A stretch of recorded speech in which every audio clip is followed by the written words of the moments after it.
né? Nós saudamos vocês com a graça e com a paz do nosso Senhor Jesus Cristo. E essa noite eu tenho uma mensagem que Deus colocou no meu coração para compartilhar com os irmãos. Uma mensagem que fala comigo toda vez que eu leio, uma mensagem que fala comigo toda vez que eu medito nela, uma mensagem realmente que eu sinto que Deus fala poderosamente quando eu estou lendo esse texto, que encontra-se na carta de Paulo aos Filipenses, no capítulo 4, o versículo 8. Nós vamos ler apenas o versículo 8, amém? Então a palavra do Senhor diz assim: finalmente, irmãos, tudo o que é verdadeiro, tudo o que é respeitável, tudo o que é justo, tudo o que é puro, tudo o que é amável, tudo o que é de boa fama, se alguma virtude há, se algum louvor existe, seja isso o que ocupe o vosso pensamento. Amém?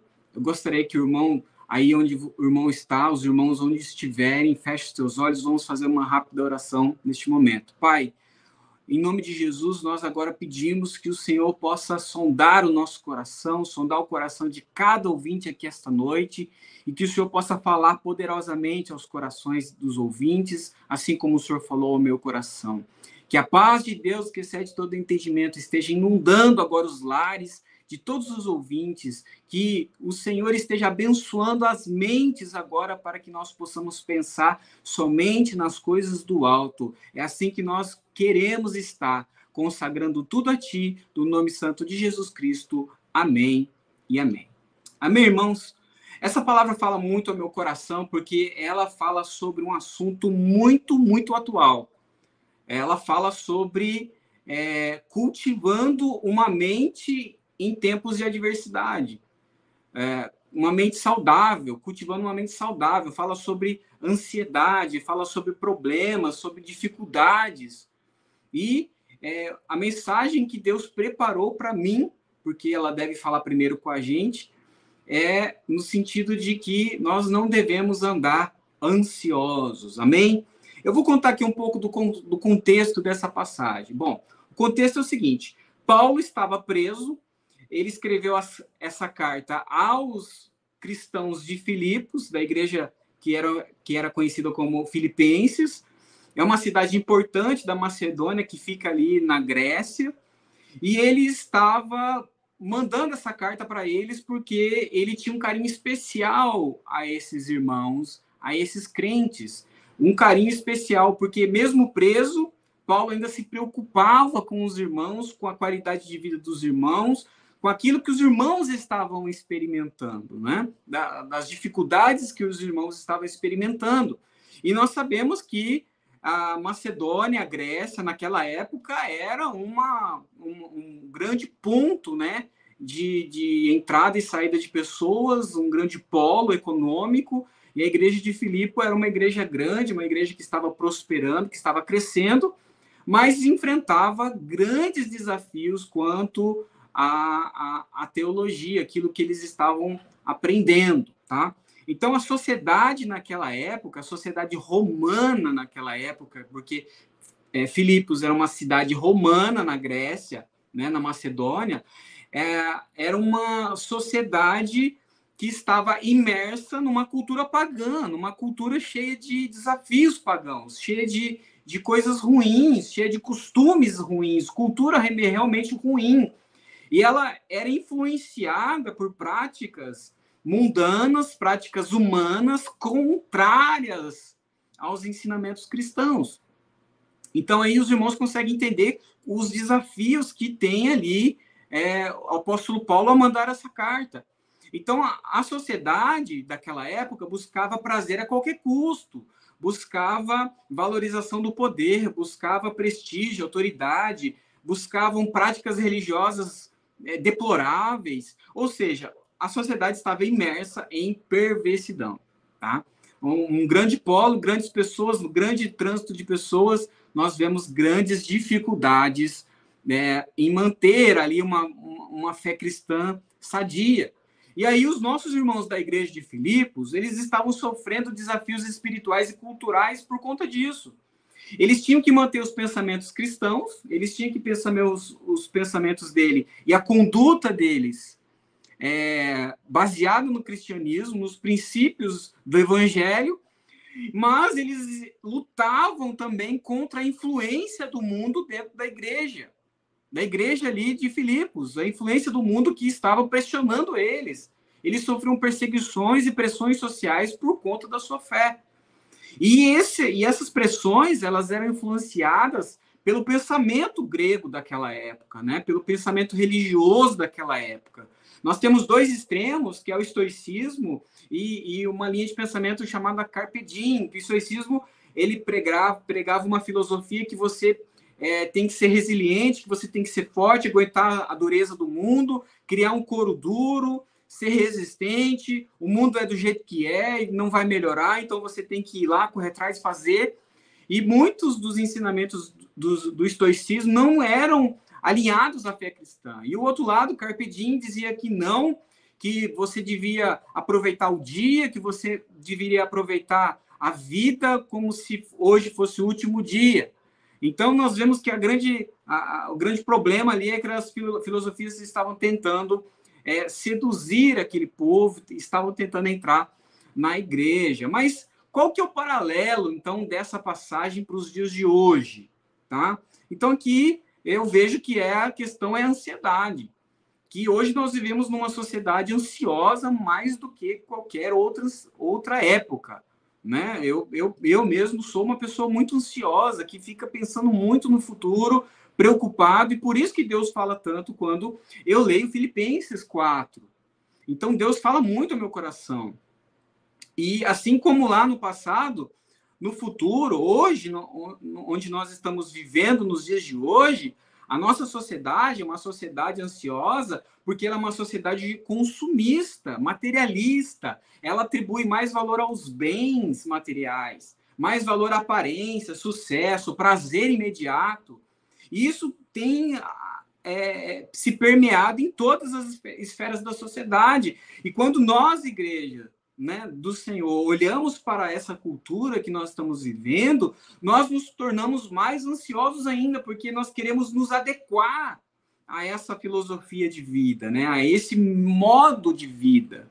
Então, a influência das mídias sociais influenciam muito também na nossa vida. Né? Eu fico imaginando assim, como o Instagram ele causa ansiedade quando nós olhamos aquelas paisagens maravilhosas, quando nós olhamos um estilo de vida maravilhoso, pessoas bem vestidas, viajando para lá, indo para a Europa, para os Estados Unidos, mas nós não conseguimos isso e ficamos ansiosos porque os outros estão vivendo e nós não estamos vivendo essas coisas. E essas coisas vão nos deixando mais ansiosos. As notícias da televisão, da internet, notícias que são informações do mundo inteiro que vão bombardeando a nossa mente e colocando para dentro de nós notícias ruins de toda parte do mundo que não faz parte do nosso contexto, coisas que não contribuem para nada, e nós ficamos mais e mais ansiosos por conta disso. Estamos praticamente colocando lixo para dentro de nós, absorvendo coisas ruins e não sabemos lidar com isso. Então, a mídia, a sociedade consumista, materialista, mídias sociais influenciam, a pressão do trabalho, da vida secular, até nós tentamos separar a vida secular com vida eclesiástica, na verdade são uma coisa só, mas nós separamos para tentar conciliar essa pressão do trabalho, lidar com as metas que nós temos que vender, nós temos que dar frutos no trabalho, nós temos que cumprir prazos, fazer isso, aquilo, trabalhar até mais tarde, não, fazer hora extra ou não. Nós temos que lidar com a preocupação de equilibrar a nossa vida pessoal com o nosso trabalho, que isso também gera muito estresse. Nós temos que lidar com expectativas que as pessoas têm a nosso respeito. As pessoas têm expectativas de como a gente de como que a gente vai lidar, de como a gente vai responder as questões sociais, aquilo que as pessoas querem saber de resposta. E aí as pessoas vão criando expectativas em cima de nós, e nós não sabemos lidar com essas expectativas elevadas, né? E também isso vai aumentando o nosso nível de estresse, o nosso nível de ansiedade, enfim, irmãos, isso se aumentou muito na pandemia, agora nós estamos pós-pandemia, mas durante a pandemia a ansiedade subiu a níveis extremos e a sociedade ficou tão ansiosa, com problemas emocionais, e realmente as igrejas estão tendo dificuldades para alcançar agora a vida dessas pessoas, para retomar a vida dessas pessoas, trazer de volta para o ambiente, e esse é o mal do século. Eu vejo que o mal do século não o mal do século, mas o mal do milênio, de todos os tempos. O problema sempre foi a ansiedade, né? E aí agora nós temos a ansiedade por conta dos desafios globais.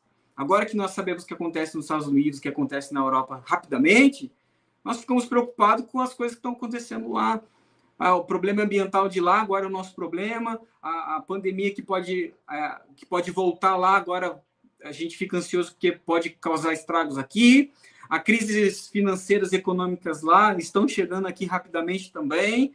Então, nós vemos problemas de governo lá fora que influenciam aqui dentro também e gera mais ansiedade, né? E aí, a grande pergunta é como que nós podemos lidar com tudo isso?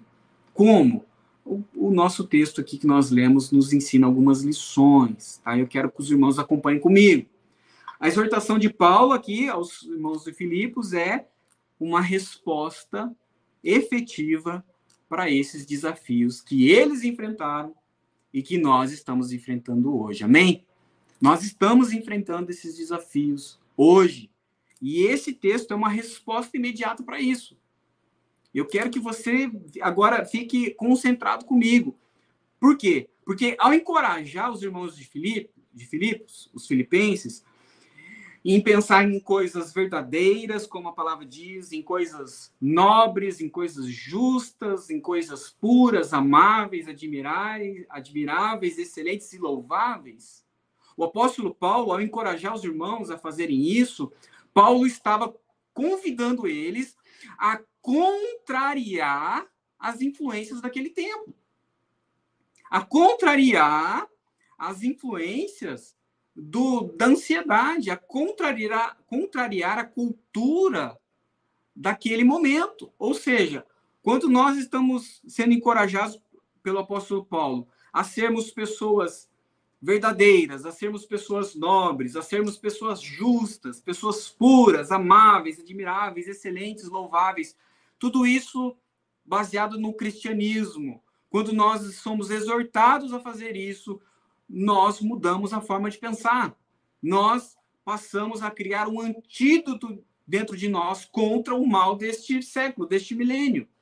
E a palavra aqui do original grego, aqui, a palavra-chave, ela é ioi rizeste. Não sei pronunciar direito, mas ela é do grego. E ela significa pensar, considerar, meditar. Então, Paulo está dizendo, finalmente aqui, irmãos, tudo que é verdadeiro, tudo que é respeitável, tudo isso, ocupe o vosso pensamento. Ocupe o vosso pensamento. Não mais ansiedade, mas ocupe o vosso pensamento coisas boas. E com isso, nós passamos para a parte prática. Como assim? Como que é a parte prática? O versículo 9, ele diz assim, o que também aprendestes e recebestes e ouvistes e vistes de mim, isso praticai, e o Deus da paz será convosco. Então, a prática é essa. O que nós ouvimos, o que nós vimos, o que nós temos sido ensinados, nós devemos praticar na nossa vida. Então, a palavra de Deus é viva, eficaz, e ela deve penetrar no nosso coração, ela deve nos ensinar. E como que a gente faz isso, irmãos? Primeiro, a gente pensa nas coisas, pensar nessas coisas ajuda a combater a ansiedade.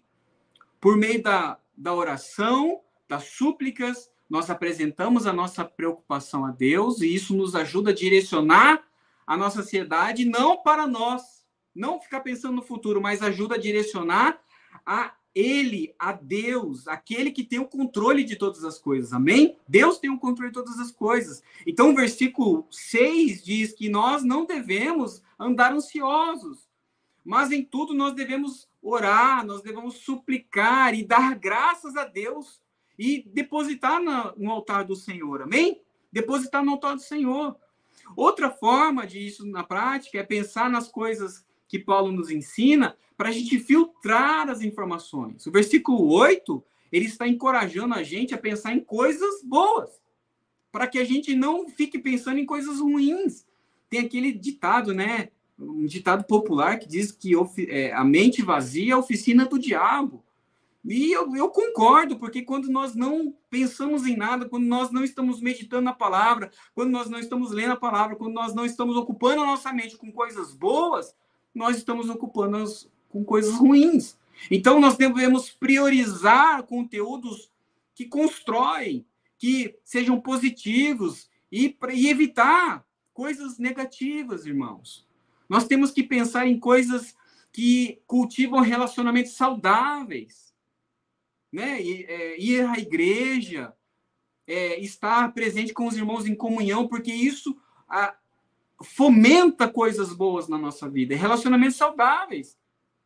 Pensar nessas coisas que Paulo ensina nos ajuda a ter resiliência espiritual, porque quando nós estamos pensando em coisas puras e justas, nós estamos ajudando pessoas a serem positivas. E ajudando as pessoas a serem positivas, a gente ajuda o nosso meio, a gente ajuda aos nossos irmãos da fé. E isso nos traz paz interior, irmãos. Isso é bom demais. E para finalizar essa mensagem, eu quero que os irmãos abram ali a Bíblia e leiam o versículo 4 do capítulo 4, porque Paulo, com tudo isso que Paulo está nos ajudando a se livrar da ansiedade, Paulo também nos dá uma chave, uma receita. Eu digo que a melhor receita do bolo, a melhor receita de bênção, a melhor receita de vitória é esse versículo, irmãos. Então vamos ler? Filipenses 4:4 diz assim: alegrai-vos no Senhor. Outra vez digo, alegrai-vos. Amém? Paulo nos ensina que com a alegria que vem do Senhor, nós podemos vencer todos esses desafios do nosso tempo. Tempo presente, tempo futuro, não importa. Deus vai nos ajudar a superar a ansiedade quando nós nos alegramos nele. Quando nós ocupamos a nossa mente com coisas boas, quando nós buscamos as coisas do alto.